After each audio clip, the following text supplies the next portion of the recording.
Merci à la dame de fer, la brillante Fatou Ngom, Madame John. Merci à notre ami frère Pape Fara Ndiaye qui a parlé au nom de la jeunesse. Il n'y a point de plus cruelle tyrannie que celle que l'on exerce à l'ombre des lois et avec les couleurs de la justice, disait Montesquieu. Après l'assassinat de notre sœur Mariama Sagna en 2018, après l'attaque de notre siège à Yoff, cité Aliédia, après les multiples attaques contre le cortège du candidat Ousmane Sonko lors de la campagne de la présidentielle de 2019,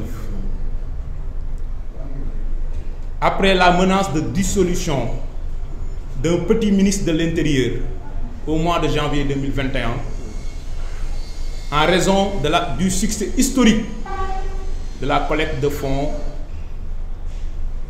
dans le cadre du Némé Couture, après l'invalidation des listes de la coalition Yewwi Askan Wi, donc Pastef est un membre pionnier lors des élections locales à Pikine, à Saint-Louis, à Golfe Sud et un peu partout, suivi d'autorités de l'administration territoriale, en l'occurrence des préfets, des sous-préfets et des gouverneurs, qui se sont pourvus en cassation devant la Cour suprême comme s'ils étaient des candidats. Après le complot le plus sordide de l'histoire politique du Sénégal, au mois de mars 2021, après l'invalidation de la liste des titulaires proportionnels de la coalition Yewwi Askan Wi, dirigée par le président Ousmane Sonko, lors des législatives du mois de juillet 2022, après l'épisode des farces spéciales, après le feuilleton macabre d'assassinats douteux ou de morts douteuses de personnes qui étaient en position de garde à vue, en tout cas dans les liens de la détention. Nous revoilà aujourd'hui devant une décision de justice qui ne renvoie pas Ousmane Sonko devant la chambre criminelle, mais qui renvoie l'avenir de la jeunesse sénégalaise et du peuple sénégalais devant un avenir et un lendemain sombre. Le doyen des juges d'instruction du tribunal de grande instance hors classe de Dakar a pris le mardi 17 janvier 2023 une ordonnance prononçant une prise de corps, une mise en accusation et un renvoi devant la chambre criminelle. À la lumière de l'article 175 du Code de procédure pénale, c'est la loi qui parle. Parce que le juge, faut-il le dire, même s'il a la prérogative de statuer selon son intime conviction, n'est que la bouche de la loi. Le juge n'a pas la faculté de passer outre la loi. Lorsque la loi, l'article 175 dit, s'il estime que les faits constituent une infraction qualifiée de crime, le juge d'instruction rend une ordonnance de mise en accusation et de renvoi. On parle de faits constitutifs d'un crime, parce que pour chaque infraction, il y a ce qu'on appelle des éléments constitutifs. Là, on parle du droit. Lorsqu'on parle d'escroquerie, il y a deux éléments constitutifs. Il y a d'abord l'usage de faux noms, de fausses qualités ou de manœuvres frauduleuses. Et ensuite, l'autre élément constitutif, pour s'octroyer, pour se faire remettre des dons, des objets, des valeurs dont vous n'avez pas le droit. Lorsqu'on parle de viol, il y a deux éléments constitutifs. D'abord, un acte de pénétration sexuelle. L'acte de pénétration sexuelle n'a été démontré nulle part de l'enquête préliminaire en passant par la poursuite jusqu'à l'instruction devant le doyen des juges. cet acte de pénétration sexuelle, pour le deuxième élément constitutif, doit revêtir une absence de non-consentement sous 4 formes, qui ne sont pas cumulatives, mais qui sont alternatives. Menace, contrainte, surprise ou violence. Aujourd'hui, il y a 6 à 7 éléments depuis l'ouverture de l'information judiciaire qui militent en faveur d'un non-lieu total. D'abord, un rapport médical disculpatoire. Les témoignages récurrents, répétés et constants de toutes les personnes qui ont déposé devant le doyen des juges. Les dépositions du capitaine de la gendarmerie qui avait mené l'enquête préliminaire. Les déclarations pertinentes, imposantes du docteur Alfousseyni Gaye, qui non seulement met en évidence l'absence de toute conjonction sexuelle, mais aussi et surtout fait état d'un complot ourdi par des tenants du pouvoir, dont l'ex-directeur des domaines, Mamoud Diallo. Les audios, en matière pénale, on parle de principe de la liberté de la preuve. Les audios qui incriminent explicitement des personnes citées de façon expresse. Et enfin, un rapport interne d'une corporation militaire crédible au cœur de la République, qui fait état de fonctionnaires qui ont tripatouillé, qui ont falsifié des procès-verbaux d'enquête préliminaire juste pour plaire à une personne, juste pour liquider un adversaire politique. Là,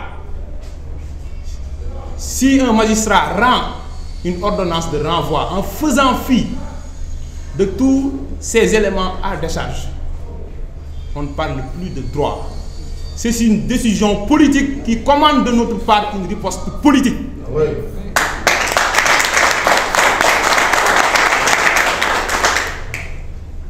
Aujourd'hui,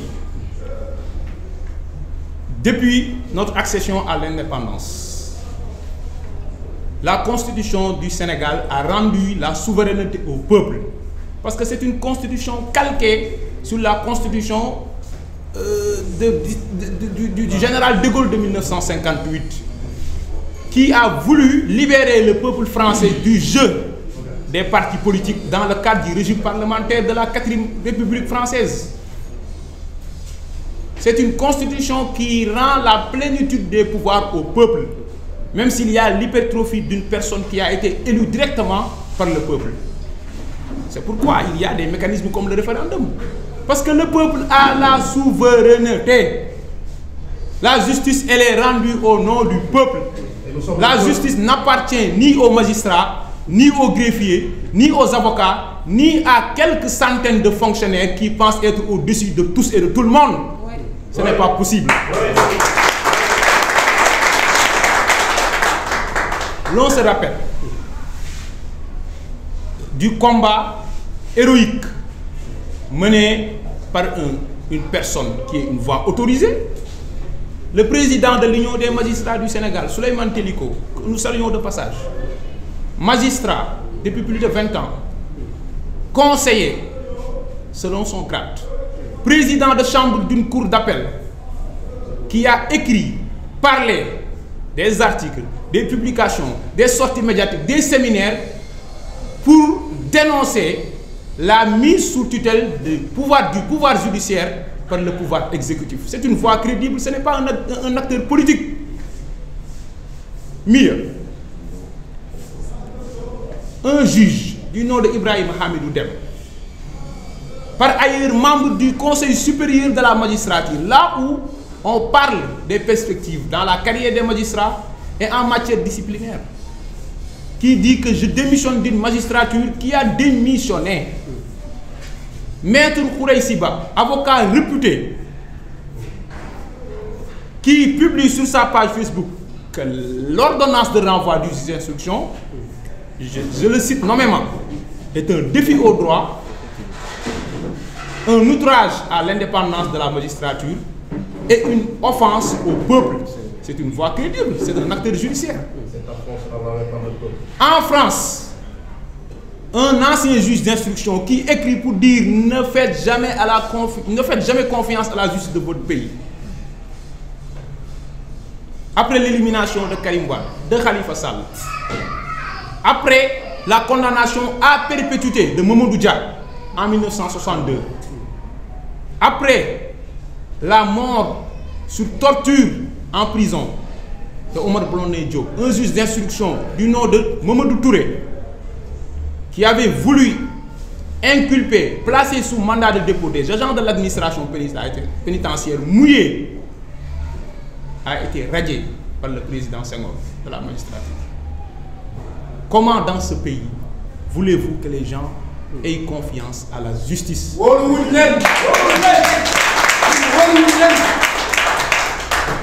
Aujourd'hui, ce combat est le combat du peuple sénégalais. Parce que nous avons le choix entre deux postures. Parce que nous sommes à la croisée des chemins. Il y a des moments de l'histoire où il faut prendre ses responsabilités. Soit nous acceptons de rester dans les geôles et sous la mainmise de ces affidés du pouvoir, de ces personnes sans vergogne ni scrupules, de ces délinquants à col blanc, de ces malfrats, de ces criminels financiers à la solde de puissances étrangères pour esseler le peuple sénégalais, ou soit nous libérons définitivement le peuple sénégalais.